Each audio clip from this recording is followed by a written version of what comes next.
series opening game of the series. We have for commentary duo, Odie Pixel and BSJ. Thank you very much, Steve. Yeah, this should be a fun one for sure. Nigma up against Liquid. Brian, we've had the drafts. Quite a lot to talk about. What are you most excited to see here? I'm excited for the carry Bristle. This is a hero that I kind of theory crafted with the Eternal Shroud. I'm curious if you go on carry. The off-lane Bristle, it seems pretty obvious that utility plus tankiness would be nice, but is he going to go more like the S and Y? Is he going to go more like the damage route? But I like this off-lane Mirana for specifically Liquid, because if it was any other team, I feel like I would be concerned for the same reasons Kyle is, but what they tend to do is they'll swap up like the roles of the Sand King and the Mirana, where the Sand King becomes more of the 3 and the Mirana is just for the egg. Oh my goodness, yeah, we have a 5 on 5 here already with Tiger starting things off with the Burrow strike. Love Bright's going to be down, starting the Sand King. Who's going to get the kill first? Tiger's getting low to the battle. Nigma's running him down, but it's going to be Liquid that gets off. So taking that by control. They do lose Tiger in return. It's a 1-for-1. They're going to be able to get a second.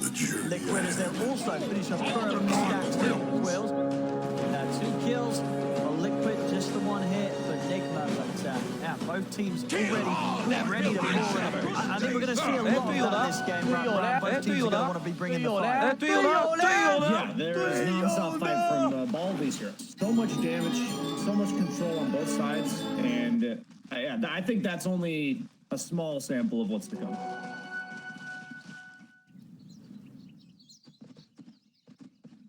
Yeah, as both take a read of one another. But as you say, you said you're interested to see what Mickey does with carry Bristle. I mean, the game as a whole, do you think Nigma's drafted some good solutions for the Bristle? Have they sort of, identified the fact that it would be in this sort of position 1 and have the relevant means to deal with it? Well, yeah, what I think teams are thinking with this puck first pick is that the best way to deal with Coil is to just stand there, and these Bristle DK heroes, I think, are meant to address that, right? But I think they're kind of ignoring the fact that GH is playing Phoenix. Percent-based damage over time. If there's any hero in the game that's going to offer enough damage to bring down these strengthy tanky players during the Coil, it is Phoenix. So we've seen GH carry the crap out of games with it in the past, and I think that he's going to be kind of the crucial factor towards it. I'm curious if they're going to try to do any synergy with the Blood Rage to amp up his damage even more, but he'll probably just be using it on himself most of the game. Yeah, for sure. Having this axe as the last bit is very nice. Get that Bristle facing the correct way so they can get the damage into the run.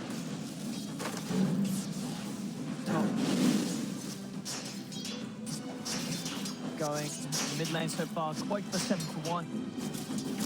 We are trade between 2. Down bottom, arm for Miracle. Pretty good so far here, 8-for-4. Boxy getting out of this lane. Not a lot at all, but it's going to be what we do see Liquid doing. Looks like Boxy's sort of taking a step back, and they're going to be letting Tiger doing the farming on this bottom lane as the Sand King. So weird that they do this. It's the only team I've seen in a long time do it. It's a lot about Taiga plays these really greedy heroes, the ones that end up being like carry or like poison of themselves from the portal, like the Nigma. In this case, Sand King is a very heavy farming core. He becomes more of a split-pushing mobile hero. I think they're going to have a tough time dealing with him later as well. My issue with Team Nigma's draft, potentially, is not necessarily that they can't bring down one of these heroes, but that they can't bring down all of them. That there's just 3 very tanky, they're all going to build to live cores, and pretty much all of Nigma's team is predicated around killing them. Yeah, it's feel for Liquid as well. Rather low. Going to start running down Tiger. Tiger's Burrow strike available for a couple of seconds. Going to have time. No Burrow strike. Will still get the kill. Might bring down Bloodseeker in time. Miracle down his side. Maybe wants to try and get back in. Reynolds having Burrow will die, but it looks like Miracle. Like the clean up, Boxy leaves, salving up. Miracle trying to chase. Boxy's got enough lead charges to get out of there. Hero, man, the sustain is insane. All these little skirmishes are going to come down to like that fine line if he gets that kill off or not, because then he gets all of his health back and lives for it. Taiga's going to be back in lane, full HP. Blade Spear will have to keep you back and give him a couple stouts. He does have that, so lane's pushing in though. People might miss a decent amount of creeps. Kuroki going to drag the creeps off the tower for his carry. Quite nice when you do that. I think that gets all like that for Taiga. Boxy ends up getting a slow SP on a kill as well. And then overall, since he's coming back to health, and basically this stun combo scales really well against this Bloodseeker hero. He's not going to have some natural way to survive, so Void Spirit's going to be glued down here for a while. But yeah, it seems like both teams have so much threat on each other down here that it's pins and needles. That's all I'm thinking with this one. Yeah, both sides just each other very low, and yeah, but both duos sort of having to really think if, you know, can we keep pushing for this kill, or are they just going to be able to turn around and head? So rest at the same time, Cross show forward, Taiga. Time he can sort of find that bow track with the arrow, they'll shot taking him down. Mid, Weehighs take the walk back to base here. Quite probably did have a ED go help them. So great against him. Time to come out. Wave also ahead of Weehigh now that Weehigh has spent that time. Base now screws up. Insania is able to step in, grab the wave from G8. Get Insania low, but can't both give rest. The prize is mine. Cross. Dire structures be fortified. For now. If I'm pretty close to start across the board, anything sort of surprising you with the way the lanes have gone down? Is there any sort of lanes that you would have imagined would have been a bit more one-sided? No, I think most of the heroes in this game are kind of about getting their own stuff. Like you see a fair in the mid lane, G8 with the immediate TP, and Kuroki with the reach around, but nope, arrow from Roxy is actually going to potentially save things, but here will it be enough? Dire's middle tower. THL will lay down those nice last few fire spirits to secure the kill on the point, but now Roxy, he's committed in deep to try to help out. He'll also lose his life there. Nice attempt with the arrow follow-up on the team. Not quite enough to kill him. THL to get out there, to dive in the spirits to make sure that the Nigma still come out on top of that. We are setting up. Finding himself very lucky.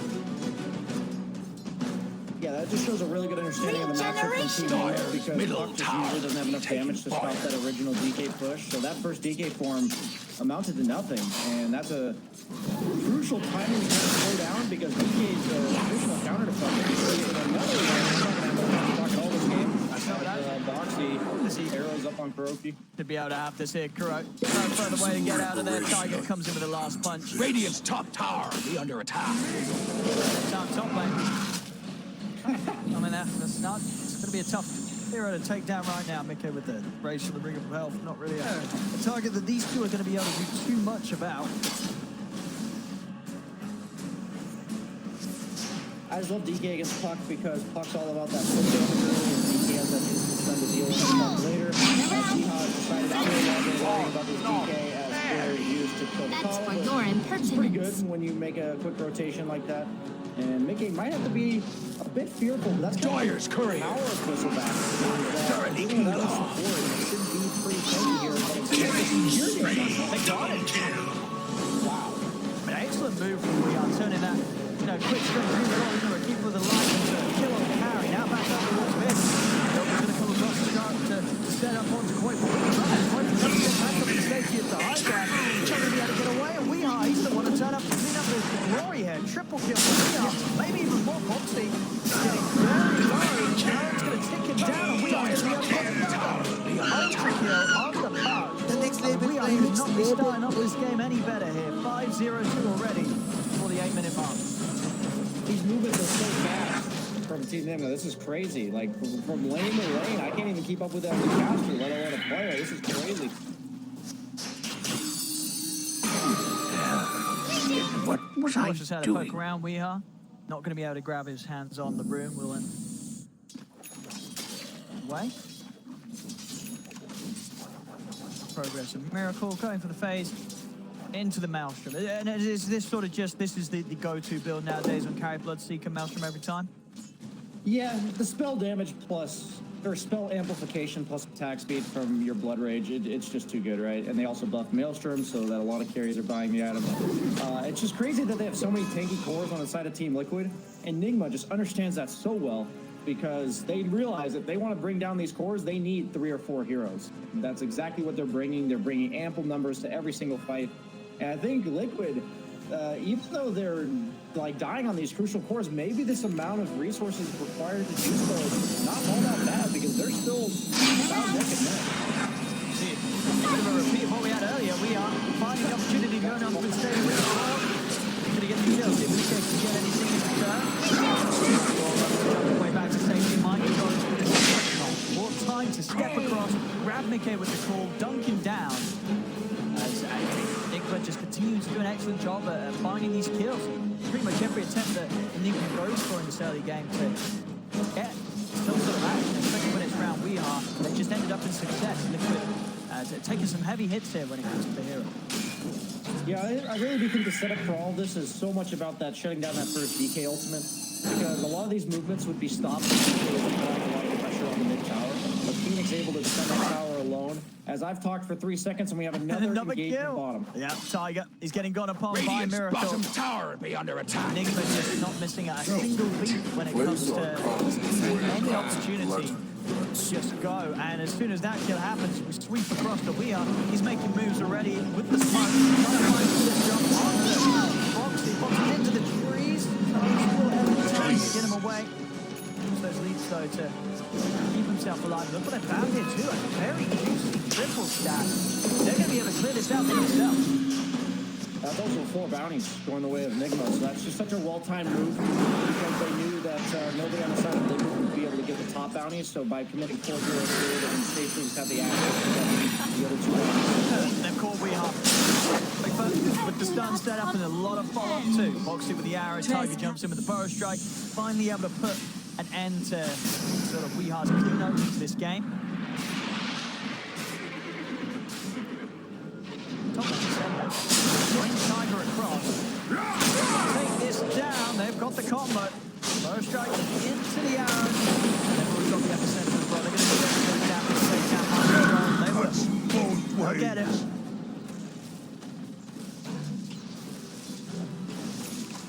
Yeah, there's so many movements from both teams. The Connell gives global presence to a lot of these immobile heroes. We didn't really think about that just now, but that is going to help a lot of the weaknesses of the Liquid cores. Bristleback and DK can be able to farm other parts of the map if they need to be recalled to fight Radiant's anyways. top tower be under attack. Gorgeous Phoenix. Dire's bottom tower be under attack. Yeah, back up to try and pounce. This focus around mid, though, causing continued space for Miracle to keep farming down bottom. Okay, gold in it. Okay, still the man at the top this game on Bristol. Himself level with that. 11 for 7. Right there. Very, very close right now. Behind him. At some of the items, Tiger, he's creep away from the blink. Big component of fight enable them to start this chain stun we do have between the Sand King, DK, and Mirana. Certainly make Weehar's life a little bit difficult. So last time, caught out by 1 stun, pretty much done for him. Not a lot that his team can do to save him if he gets an issue. Yeah, neither team really has any saves. They're all just a bunch of stuns and a bunch of damage. Mickey looks like he's going to be going for the hood immediately after the Vanguard, so he's going all about the tank. He's also got the Fairy's Trinket. I love this item on so many heroes, and on Bristleback, no different. Most of his damage coming out from the Quills, and it is considered a spell, so 5% spell amp on that's not bad at all. I wonder if he'll rush the Eternal Shroud, or if he maybe goes back for kind of like the hood into another item, back into the Eternal Shroud. What sort of options would you sort of consider if you were the carry Bristle, rather than, say, going all the way for the... Are you just sort of building anything else that you can sort of get to help you out damage-wise? Or do you think that he can afford to just build fully for the tank and rely on the rest of his team kills around him? I think that SNY would probably be the only reasonable item, but now that SNY no longer gives spell lifesteal amp, it used to give that. I think it's not as good with the Eternal Shroud, even though that didn't used to exist. But you know, it used to be synergy with any hero that wanted to sustain. I think his damage items will come out later, and I also think his damage comes out of his natural scaling, the level 20 talent. The close damage, the level 25 talent for his right-click damage. I'm just, honestly, I don't think I've ever been more relieved by a pause, because I haven't had a second to catch my breath. That's so much going on. What's going on in this game?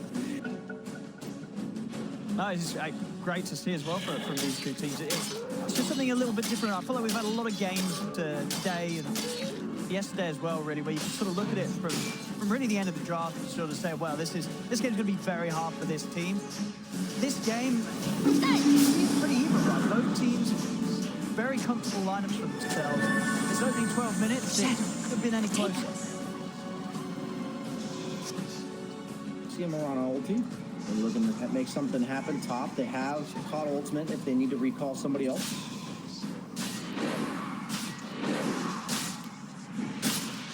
Like those teams are kind of just at a stalemate here. And a bit of the four of them up. So not quite. Blink dagger, very close to. Tiger, of course, here's Curry is actually getting gone on before he can really do anything about it. Backup's coming in. He's been out of position by the goal. There's the forest strike out. Comes there from Mike Curry. Job. They're bringing him the number. He's done on to Weehard. They get trade and they get more. They can't quite trying to chase. Thoreau still with a stimulating left of the back up. GH is in the middle of it all. Gets the egg off. Are they able to take him down? They're trying the best thing that we have to do. But now the comes to an end. Unfortunately, loses his life for it. Two, McKay still fighting with though. He's got a lot of motivation. He runs down mind control, cleans up the third. As Liquid will be able to push back Nigma, come out on top. Right there, the best attempt Nigma to really bring the fight to Liquid. Entering their jungle. As we saw, it is going to be a tricky game for GH least early on to get these two turnovers off, as Liquid will be able to do a pretty solid job of taking it down, especially if Fox is alive. Yeah, you saw the Morana pick paying off there. He did a great job of leap dodging the axe ball in order to finish off the egg. And you can tell that he knows his purpose. He dies for it, and it's a worthy sacrifice in this case, because that egg going off spell a lost team fight anytime for Team Liquid. Yeah, and you can really sort of respect why Liquid did get it without a vote. It doesn't really sort of matter about the lackings elsewhere. It's very much worth to draft a pick to counter GH because of how great of a game you're just sort of used to seeing GH have on his Phoenix. Regeneration. Probably one of the best Phoenixes. So very much worth a pick just to guarantee you can take it. Yeah, I think what makes these drafts so even from these tier 1 teams whenever I watch them is that every pick has a response. You don't see an egg that doesn't get dealt with. You don't see some pushing hero that they can't bring down. You don't see tanky heroes that they don't have enough damage. It's like every hero has a solution. You know, and that means that both teams have plays that can always be made. They can always take team fights because, like, there's some sort of AoE combination of stuns from the Sand King, from the Phoenix, and both teams have some semblance of tower pressure. But in the form of Nigma, it's mainly the kill threat. So that's why Team Liquid is constantly able to contest these tower pushes. And the beauty of the Call Bristle, a lot of people think of it as the mana, but I'll just harp again on it, like reiterate the fact that the Coddle being able to bring the bristles from wherever, he's basically a spec in regards to where he gets the farm. Like, it's not a matter of, like, you know, his team fight presence, but the fact that he can be farming anywhere on the map as a hero that usually struggles with mobility. Suddenly, that's a lot of efficiency that racks itself up, and even though he had a couple early deaths, Bristle's still number 1 tower 15 minutes in. Moonlight popped in, be able to catch wind of the warding job, and now they'll be able to take his life. Let's see the truth. Yeah, done that. Now, Dire's top tower will be under attack.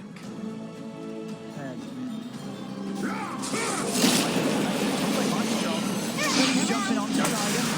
Miracle and we are throwing everything down on the Sand King. Tiger doesn't get a chance to throw anything out in return. Now, mind control. It's going to get caught out. Will be the one to lose his life in return. Can they catch anything else? They can. An attempted TP out from Miracle puts a stop by the Burrow strike. He's trying to run with the solo bind, slowing him down. Miracle also able with his life. Dyer's top tower be under attack. Tigers buyback. Radiant's top tower That be set under up attack. catch onto Miracle. That's definitely work. It looks like the Radiant's top tower be under attack. It is a very good item on the hero, and it's nice against Axe. Radiant's The only way to deal with the ball is to just make the fortified. ball last less amount of time. Radiant's top tower be under It's going attack. to allow him to be more mobile in fights. It's also a good way to deal with the run of the stats.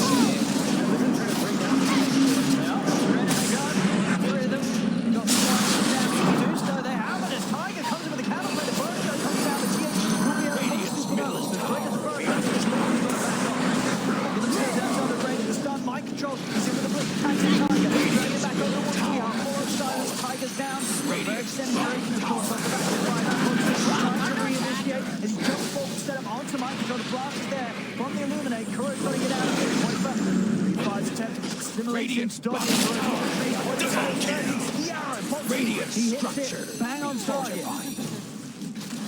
Liquid, they may have lost Tiger, but again, happy to bring the ball back to Nigma. We have continue to poke at the start. He's going to look to take out Insania with it, and he'll get it. He really does not like Insania. I'm pretty sure that's 5 out of 6 coils that are only on Insania. Crazy part about this bristle pick is even though it was first rounded, it seems like they have a decent amount of damage. But when I was talking about the draft, how all their heroes are about killing people, it seems like, yeah, every hero wants to kill people, but they don't have like the Swarm or the OD or like the Ursa, a hero that, I guess OD not as much anymore, but the hero that capitalizes on the enemy living longer, right? Feasting on them with healing stats or doing more damage. You see that they can bring the bristle down to like 20-30%. But they just don't quite have the finishing blow. If they don't bring down the bristle, that's about the Liquid's equivalent of not killing the Phoenix, right? Because he's going to have all that damage done to you with wills. He got salved up by Insania so he could rejoin the fight. And suddenly you're seeing the power of his bristle back, and there's been stacking engines all game for him as well. So a hero that isn't traditionally known to farm super fast, suddenly skyrocketing in net worth. Dyer's top tower Game be so under far for him, attack. despite being first round. Dyer's structure Yeah, it really is. be You see fortified. that on the stats, he's For now. found just as much from Nukes and Ancients as he has from lane. Dyer's top Because of tower his be under attack. Dyer's top tower Come has to know fallen. this team throughout all of the sort of recent appearances. Second half of 2020, Liquid just Allies the team that stacked the most. Liquid. With the Moonlight. Nigma pretty prepared though. They're all here as a 5-man on the high ground. He's able to find the jump on who. Nihai's going to show himself mid, quite far in immediately with the Dragon Tail stun. They get the first, get him off, they do. Tiger has the follow-up epicenter, they twist it down Nihai. Now they're going to try and get back out. Tiger's the bow strap, it's already been ruptured. Getting far away, behind the summer, Mike shot, catching for the next one. The edge is tempted, but again, they take it out straight away. They also find the cleanup from Miracle. Radiant's middle tower be under attack. This time, a clean team fight win for Liquid as they take 4 heroes down. Should have seen that coming. Radiant structure This is getting out of be control fortified. quick. For now. These tanky heroes, it's all about hitting that threshold. Radiant's whether or not middle they can tower burst you. be under attack. And if they're being forced to now rupture a Sand King, that's kind of what I was worried about when I saw their draft. Is that Radiant's if they fall middle behind at all, tower has fallen. there's just too many tanky guys. There's not enough prize is spells to mine. be casted on the side of Nigma to bring these guys down. Number one weakness of Puck is sustained damage over time. Like, and this is a hero that's been getting first rounded, considered very powerful this patch. And I think, like, it's amazing to see these top tier teams kind of just dissect a hero. It's like their entire draft is predicated around being so tanky that the damage from Puck eventually becomes underwhelming. And this is your mid hero. They didn't counter some 5 position hero. This is a mid Puck, and they try to make up for it, I think, with the Bloodseeker Axe, with a lot of like burst damage, pure damage.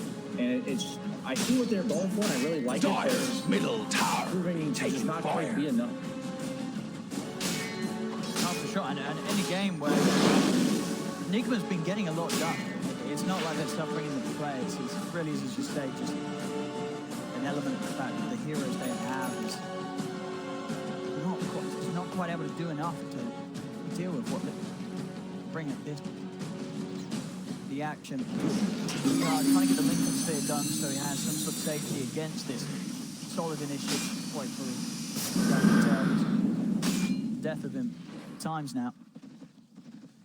I wonder if skipping that Spirit Vessel might be a massive mistake for Weehaw here, because bring down DK and Bristle mid-game. I think that reducing their heal over time, for Bristle, since he reduces 40% of the damage, every single health that he regens is even more impactful during the middle of a fight, because it represents more damage that you have to do to him. And they went for this Witch's Blade, which is a very common item we've seen on Puck. This game, middle tower. those times where Bristle barely lived, the times where DK barely lived, might not have been the case with the Spirit Vessel. So I wonder if they'll talk about that one after the game. But obviously this one's not over just yet. Liquid looks like they're grouping up, ready to smoke. Showing Bristle in lane, that's one of his strengths as a carry, is that you can kind of just farm wherever, and you never want to go on him.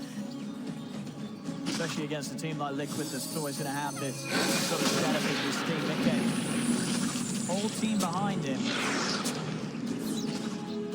But Trout Mills get hurt.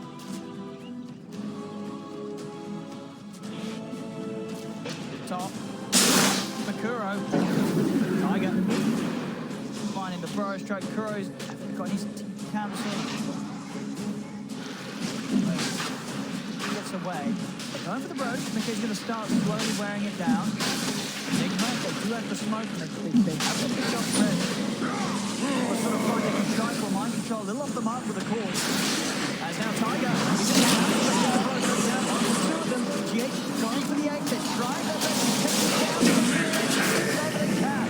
Again, taking it out. Both Mickey and Koitba just focus the Supernova completely. GH will buy back, but now he's without the ultimate. Dire's bottom tower should be under attack. Haste. Look at Insania's inventory. He's got the shot.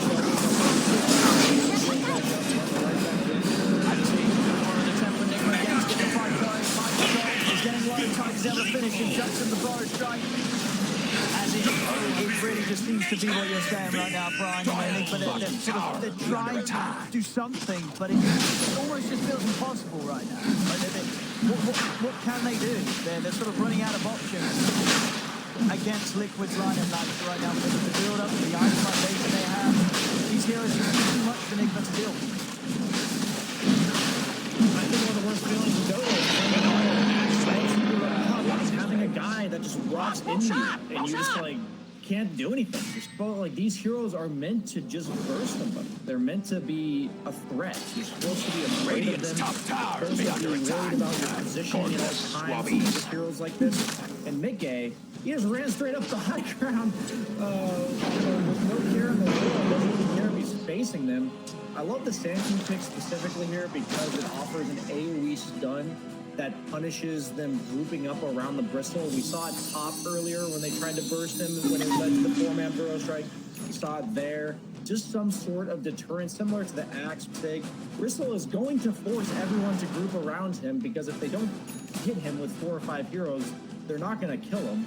And a lot of times people say, just ignore the Bristle. But he's hitting for 350 damage when he's got those Berserkers, or excuse me, Warpath stacks going.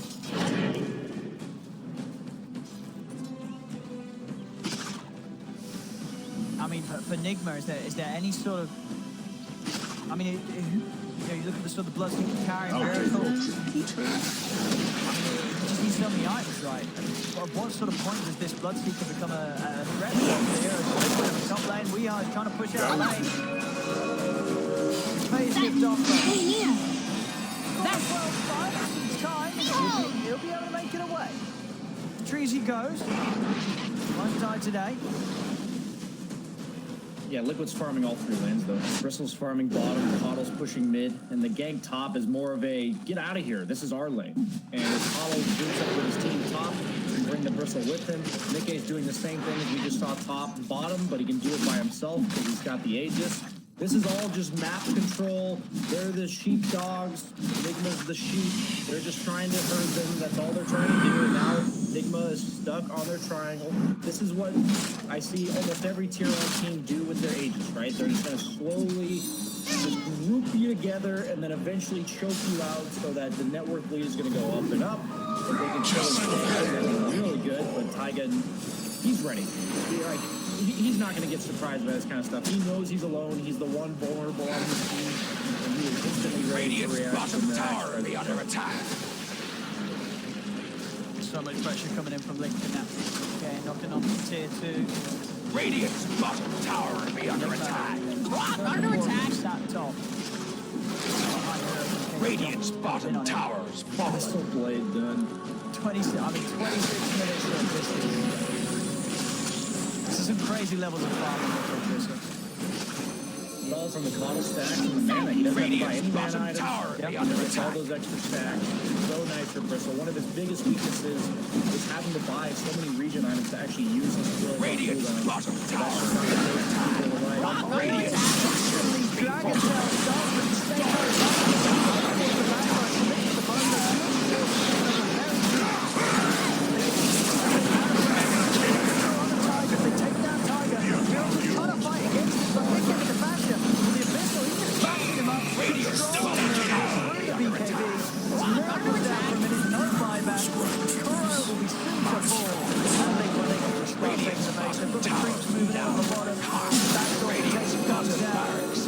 trying to clean them out, push back these waves. But it's only down to initiation. It's really just feel like it's just the last 10 minutes of this game. Radiant's It's just been a walk in the park for Liquid's lineup. Radiant's bottom barracks have fallen. Radiant's middle tower be under attack. Yeah, the pace of this game is absolutely nothing. And they can't play the map, in which case they're going to be inefficient and they're going to fall behind. So the Liquid cores are unkillable. They can play all 3 lanes. That was kind of the story of this game. Lights out. Radiant's I middle think both tower teams made a lot of good moves, but at the end of the day, like, just a few things where Mickey didn't Radiant's quite get middle brought down top. barracks be under attack. These momentum swings in these type of matchups, where it's like, can you kill his full of 0 or not, are going to completely decide the game. And Liquid looks like they're going to completely run away with it, as they now run away after killing 2 lanes of barracks. Look at that. Radiant lost their 21K middle at 28 ranks. minutes in. I mean, the thing is, when you sort of look at the game now, like, how one-sided was the draft? Like, what could have played out differently for Nigma to have not got to this against Liquid? I don't think it's like a one-sided draft. If you look at the net worth, it's not like this. He's up on the click. Down the Sunray, Cora's already taken slightly up. Down onto boxes. He's popping the egg. Tiger still going. He's slowly burning up on this field. So they won't Meanwhile, Mickey comes up to DD and he kills off Weehole. Weehole's gone.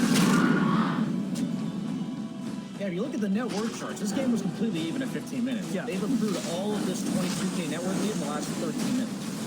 It's just a matter of those mid-game skirmishes where who comes out on top. That was Radiant's middle tower The thing be is, under once you attack. kill Bristle like 2 or 3 times in the mid-game, it becomes easier and easier to kill them. And same with Radiant's Dragon Knight. middle But tower if you struggle to kill them,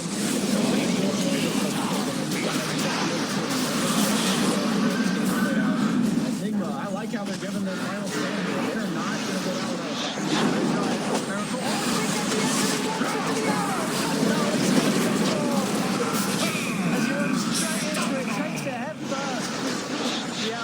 Radiant's middle tower be under attack. Point versus two of them outside of the found.